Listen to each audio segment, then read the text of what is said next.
இனிப்பான கஞ்சி. முன்னொரு காலத்தில் ஒரு சிறிய நகரத்தில் 2 சகோதரிகள் வாழ்ந்து வந்தார்கள். அவர்களின் பெயர்கள் ஜேன் மற்றும் எல்லா.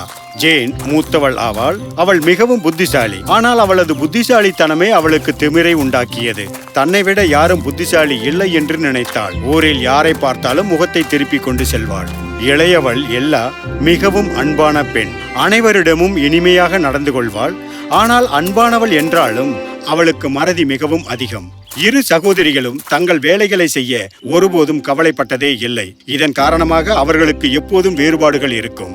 ஜேன் மற்றும் எல்லா மிகவும் ஏழ்மையானவர்கள். கிட்டத்தட்ட ஒவ்வொரு இரவும் பசியுடன் தான் இருப்பார்கள். சாப்பிடுவதற்கு சிறிது ரொட்டியும் சீஸும் கிடைத்தால் கூட அவர்களது அதிர்ஷ்டம்தான். ஒரு நாள் எல்லா சாப்பாட்டு மேஜையில் அமர்ந்து கொண்டு வானத்தை பார்த்து கொண்டிருந்தாள். திடீரென்று அவளது வயிறு பசியுடன் மிகவும் சத்தம் போட ஆரம்பித்தது. எனக்கு பசியாக இருக்கிறது. நான் பல நாட்களாக சாப்பிடவே இல்லை. இப்போது கூட சாப்பிட எதுவும் இல்லை. ஒருவேளை நான் நடக்க சென்றால் பசியை மறந்து விடுவேன். எனவே காடுகளுக்கு இடையே நடக்க சென்றாள். ஒரு குடுவையில் தண்ணீரை தவிர வேறு எதையும் எடுத்துக்கொண்டு அவள் செல்லவில்லை. அவள் தொடர்ந்து நடந்து கொண்டே இருந்தாள். பிறகு மிகவும் சோர்வாக இருந்ததால் சிறிது நேரம் ஓய்வெடுக்க வேண்டியிருந்தது. நான் மிகவும் சோர்வாக இருக்கிறேன். தாகமாகவும் இருக்கிறது. கொஞ்சம் தண்ணீர் குடிக்க வேண்டும். ஆனால் அவள் தண்ணீரை குடிக்கப் போகையில் ஒரு வயதான பெண்மணி அவள் முன்னே வந்தாள். அப்பெண்மணி ஒரு அழுக்கான பழைய உடையை அணிந்திருந்தாள். அந்நிலையில் அப்பெண்ணை பார்த்த எல்லா பயந்து விட்டாள். என் குழந்தை, தயவு செய்து எனக்கு கொஞ்சம் தண்ணீர் கொடுப்பாயா? எனக்கு தாகமாக இருக்கிறது. 2 நாட்களாக நான் குடிக்கவே இல்லை. வயதான பெண்மணி மிகவும் மோசமாக திணறிக் கொண்டிருந்தாள். அவள் மிகவும் திகிலூட்டும் விதமாக தெரிந்தாலும் எல்லா அவளுக்காக வருந்தினாள். அவளுடைய இதயம் கனிந்தது. கண்டிப்பாக. இதோ உங்கள் விருப்பம் போல் குடியுங்கள். போதுமானதாக இருக்கும் என்று நம்புகிறேன். நீ எவ்வளவு கனிவானவள். மிக்க நன்றி குழந்தையே. உன் உதவிக்கு பிரதி உபகாரம் செய்வேன். திடீரென்று ஒரு ஒளிவட்டம் உருவானது. அதற்குள்ளிருந்து அந்த பெண்மணி ஒரு அழகான இளம் மந்திரக்காரியாக உருமாறினாள். அவளது அழகை பார்த்த எல்லா மிகவும் ஆச்சரியப்பட்டாள். ஆஹா! இப்போது நீ என்ன விரும்புகிறாய் என்று கூர். அது எதுவாக இருந்தாலும் உனக்கு கொடுப்பேன். எனவே எல்லா தாங்கள் எவ்வளவு ஏழ்மையானவர்கள் என்றும் ஒவ்வொரு நாளும் எவ்வாறு பசியுடன் கஷ்டப்படுகிறோம் என்றும் கூறினாள். அப்படி என்றால் எல்லா, நீ வீடு திரும்பியதும் உன் மேஜையில் ஒரு பானை இருக்கும். அது ஒரு மாயப்பானை. மாயமா? ஆம், ஒரு மாயப்பானை. அதனிடம் நீ சொல்ல வேண்டும், சமை சிறிய பானை சமை. அது உனக்கு விருப்பமான இனிமையான கூழை சமைத்து தரும். நீயும் உன் சகோதரியும் பசியோடு இருக்க மாட்டீர்கள். நீ சாப்பிட்டு முடித்து திருப்தி அடைந்ததும் நிறுத்து, சிறிய பானை நிறுத்து என்று சொல்ல வேண்டும். அருமையாக இருக்கிறது. நான் உடனே வீட்டிற்கு செல்கிறேன். நில். நீ வீட்டிற்கு செல்வதற்கு முன் உன்னிடம் நான் ஒன்றை சொல்ல வேண்டும். இந்த மாய பானையை உன்னிடம் வைத்துக் கொள்ள நீ உழைக்க வேண்டும். நீ அப்படி செய்யவில்லை என்றால் இது உன் வாழ்க்கையிலிருந்து மறைந்துவிடும். நீங்கள் இருவரும் பட்னியாக இருப்பீர்கள். இந்த வார்த்தைகளை நீ கவனத்தில் கொள், அல்லது பிரச்சனையில் மாட்டிக்கொள்வாய். கண்டிப்பாக. உங்களுக்கு மிக்க நன்றி. நான் இப்போதே வீட்டிற்கு செல்கிறேன். நன்றாக சாப்பிடு எல்லா. என்ன? உங்களுக்கு என் பெயர் எப்படி தெரியும்? ஆனால் மந்திரக்காரி மறைந்து விட்டாள். அங்கு எங்கேயும் காணப்படவில்லை. உடனே எல்லா வீட்டிற்கு சென்றாள். மந்திரக்காரி சொன்னது போல் அங்கு மேஜையின் மீது பானை இருந்தது. அங்கு ஜெனி நின்று கொண்டு அதையே உற்று பார்த்து கொண்டிருந்தாள். எலா, இந்த பானையை நீ கொண்டு வந்தாயா? ஆமாம். இது அருமையானது தானே? என்ன அருமை? இது வெறும் உணவு சமைக்கும் பானை. இதில் அப்படி என்ன அருமை இருக்க போகிறது? ஜீன், இதில் என்ன இருக்கிறது என்று உனக்கு தெரிந்தால் நீ ஆச்சரியப்படுவாய். இது நம் வாழ்நாளுக்கும் உணவளிக்கும். என் பாவமான சகோதரியே, நமக்கு உணவு இல்லை என்பதால் நமது சுருங்கி வரும் வயிற்றை பற்றி எனக்கு தெரியும். ஆனால் உன் மூளையும் சுருங்கிவிட்டதே. நான் அதை நிரூபிக்கிறேன். எல்லா பானையை பார்த்து சொன்னால், சமை சிறிய பானை சமை. எல்லா சொல்ல வேண்டியதை சொல்லி முடித்தவுடன் பானையிலிருந்து குமிழாக சூடான கஞ்சி காய்ச்சத் தொடங்கியது. ஜேன் ஆச்சரியத்துடன் பார்த்தாள், மேலும் மகிழ்ச்சியும் அடைந்தாள். ஒரு நொடியில் கஞ்சி தயாரானது. அந்த அறை முழுவதும் நறுமணம் கமழ்ந்தது. அதனால் சிறுமிகள் இருவருக்கும் இன்னும் பசி அதிகமானது. அவர்கள் இருவரும் அதை ருசித்தார்கள். அவர்கள் இதுவரை சாப்பிட்ட உணவிலேயே அந்த கஞ்சி ருசியாக இருந்தது. இவ்வாறு ஒவ்வொரு நாளும் அவர்களது மனம் நிறைய சாப்பிட்டார்கள். அதன் பிறகு அவர்கள் ஒருபோதும் பசியுடன் இருக்கவில்லை. மிகவும் சுவையாக இருந்ததால் அவர்களுக்கு அது ஒருபோதும் சலிப்படையவில்லை. ஒரு நாள் எல்லா வெளியே செல்ல வேண்டும் என்று முடிவு செய்தாள். நான் செல்வதற்கு முன் மாய சமையல் பானையை நிறுத்தும் மந்திரத்தை ஜேனிடம் சொல்ல வேண்டும். ஓ, ஆனால் அது என்ன? என்னவாயிற்று? ஏன் என்னை அப்படி பார்த்து கொண்டிருக்கிறாய்? அது நான் உன்னிடம் முக்கியமான ஒன்றை சொல்ல வேண்டும். என்ன முக்கியமானது? என்ன முக்கியமான விஷயத்தை என்னிடம் சொல்ல போகிறாய்? நீ மிகவும் கொடூரமானவள். சரி, நான் உன்னிடம் எதுவும் சொல்ல மாட்டேன். என்னிடம் சொல்ல வேண்டியதை மறந்துவிட்டாய் தானே? நான் மறக்கவில்லை. நான் செல்கிறேன். அவள் வெளியே புறப்பட்ட பிறகு அந்த வார்த்தை அவளுக்கு நினைவு வந்தது. ஓ, எனக்கு நினைவுக்கு வந்துவிட்டது. எப்படியும் அவள் ஏற்கனவே காலையில் சாப்பிட்டு விட்டாள். அதனால் அவளுக்கு பசிக்காது என்று நம்புகிறேன். ஆனால் சிறிது நேரம் கழித்து ஜேன் பசியை உணர ஆரம்பித்தாள். அந்த சுவையான கூழை நான் சாப்பிட விரும்புகிறேன். எல்லாம் இங்கே இல்லை. எனவே எல்லாவற்றையும் நானே சாப்பிடுவேன். அவள் பானைக்கு அருகில் சென்று கைகளை மகிழ்ச்சியுடன் தட்டி அந்த வார்த்தைகளை சத்தமிட்டு சொன்னாள். சமை சிறிய பானை சமை. அடுத்த வினாடியே ஜேன் மிகவும் விரும்பிய சூடான கஞ்சி அதில் தயாராகி கொண்டு இருந்தது. கஞ்சி தயாரானவுடன் அதை பேராசையுடன் எடுத்து அது அனைத்தையும் அவளே சாப்பிட்டு விட்டாள்.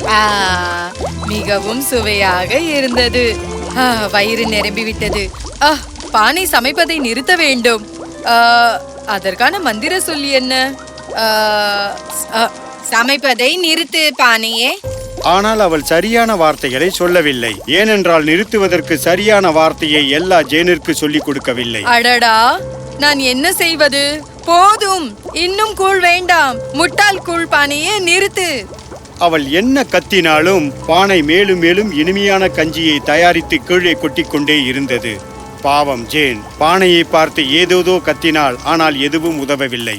சிறிது நேரத்தில் எல்லா வீட்டிற்கு வந்தாள். மோசமாக எதுவும் நடந்திருக்க கூடாது என்று நினைக்கிறேன். ஒரு சிறிய மந்திர சொல்லை மறந்து விடுவதால் என்ன தீங்கு வரக்கூடும்? அது என்ன கதவின் அடியிலிருந்து வெளியே வருகிறது? ஏதோ கூழ் வாசனை தெரிகிறதே. உடனே ஜன்னல் பக்கம் ஓடிய எல்லா ஜன்னல் வழியாக உள்ளே என்ன நடக்கிறது என்று பார்த்தாள். வீடு முழுவதும் இனிப்பு கஞ்சியால் நிரம்பி இருந்தது. மண் பாண்டங்களும் நாற்காலிகளும் அதில் மூழ்கி கொண்டு இருந்தன. ஓ, என்ன நடக்கிறது? ஜேன் எங்கே? அவள் ஜன்னல் வழியாக பார்க்கும் பொழுது உள்ளே பாவம் ஜேன் கஞ்சியில் மூழ்கி கொண்டிருக்கும் ஒரு மேஜையின் மீது நின்று கொண்டு தத்தளித்துக் கொண்டு இருந்தாள். நான் என்ன செய்வது? எல்லாம் ஏன் வீட்டிற்கு இன்னும் வரவில்லை? ஜேன், ஜேன், நான் இங்கே இருக்கிறேன். என்ன நடக்கிறது? எல்லா, என் அன்பான சகோதரி, தயவு செய்து மந்திர சொல்லை சொல். பயங்கரமான பானை அதிக குழை தயாரிக்கிறது. நிறுத்து சிறிய பானை, நிறுத்து. இறுதியில் மந்திர பானையில் கஞ்சி குமிழ்வது நிறுத்தப்பட்டது. கஞ்சி அதிலிருந்து கொட்டுவதும் நின்றுவிட்டது. ஜேனும் அவளும் நிம்மதி பெருமூச்சு விட்டனர். நல்ல வேலையாக நின்றுவிட்டது. ஆனால் வீடு இன்னும் அலங்கோலமாக இருக்கிறது. இன்று உன்னிடம் மந்திரத்தை சொல்ல மறந்ததற்கு வருந்துகிறேன். இது எல்லாம் என் தவறு. இல்லை, என் மேலும் தவறு இருக்கிறது. நீ சொல்ல வந்ததை நான் கவனமாக கேட்டிருக்க வேண்டும். நான் திமிராக இருந்தேன். உன் பேச்சை கேட்கவில்லை. சரி, இப்போது என்ன செய்வது? நம் வீடு கூழால் நிரம்பியுள்ளது. இதை சுத்தம் செய்ய பல நாட்கள் ஆகும். சிறிது நேரம் யோசித்த ஜேன் பிறகு கூறினாள், இந்த ஊரில் ஏராளமான ஏழைகள் உள்ளனர். நாம் அவர்களுக்கு சிறிது கூழை கொடுக்கலாம் அல்லவா? ஓ ஆம், இங்கு பட்டினி கிடப்பவர்கள் நிறைய பேர் இருக்கிறார்கள். அவர்களுக்கு இந்த சூடான கூழ் பிடிக்கும். அந்த தெருவில் இருக்கும் அனைத்து ஏழை மற்றும் பட்டினியில் வாடுபவர்களை தங்கள் வீட்டிற்கு வர வேண்டும் என்று எல்லா கேட்டுக்கொண்டாள். கேளுங்கள், உங்களுக்கு கொடுக்க எங்களிடம் கொஞ்சம் கூழ் இருக்கிறது. நீங்கள் அனைவரும் இதை விரும்புவீர்கள் என்று நினைக்கிறோம். கிண்ணங்களையோ பாத்திரங்களையோ எடுத்து வாருங்கள். பிரகாசமான விரிந்த கண்களுடன் எல்லோரும் அங்கு வந்தார்கள். ஜேன் உள்ளே இருந்து கொண்டே அவர்களது பாத்திரங்களை நிரப்பினாள்.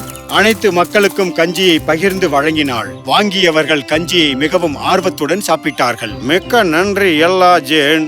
நான் 5 நாட்களாக எதுவும் சாப்பிடவில்லை. உங்கள் இருவருக்கும் நாங்கள் நன்றி கூறுகிறோம். விரைவிலேயே வீட்டில் கஞ்சி காலியானது. எங்கும் கஞ்சி இல்லை. ஜேன் இப்பொழுது ஜன்னலுக்கு வெளியே வந்து எல்லாவின் பக்கத்தில் நிற்கிறாள். அனைவரின் மகிழ்ச்சியான முகங்களையும் பிரகாசமான புன்னகையையும் பார்த்து எல்லாவும் ஜேனும் மகிழ்ச்சியை உணர்ந்தார்கள். எல்லா மற்றவர்களுக்கு அக்கறை காட்டுவது மகிழ்ச்சியாக இருக்கிறது. எனக்கும் தெரியும். நாம் இவ்வளவு நாட்களாக நிறைய கூழை நாமளே சாப்பிட்டோம். யாருடனும் பகிர்ந்து கொள்ளவே இல்லை. இனிமேல் நாம் இந்த கூழை ஏழை மக்களுடன் பகிர்ந்து கொள்வோம். தினமும் அவர்களுக்கு உணவளிப்போம். ஒருபோதும் பசியோடு இருக்க மாட்டார்கள்.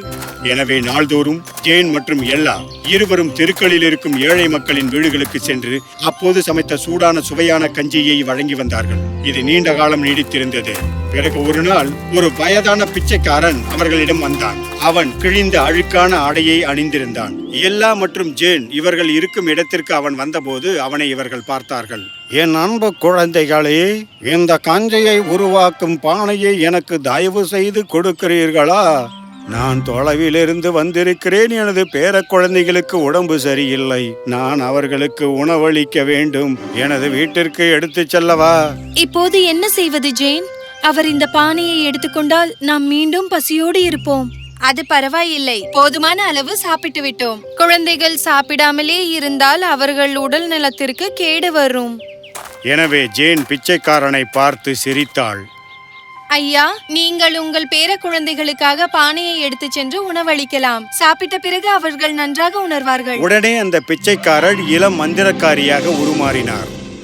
ஓ, கூல் பாட்டி! உங்கள் இருவரையும் பார்த்து நான் பெருமைப்படுகிறேன். உங்களுக்கு முன் மற்றவர்களை பற்றி அக்கறை கொள்ளவும் சிந்திக்கவும் கற்றுக்கொண்டீர்கள். இந்த ஊரின் ஏழை மற்றும் பசியுள்ள மக்களுக்கும் நீங்கள் உதவி செய்துள்ளீர்கள்.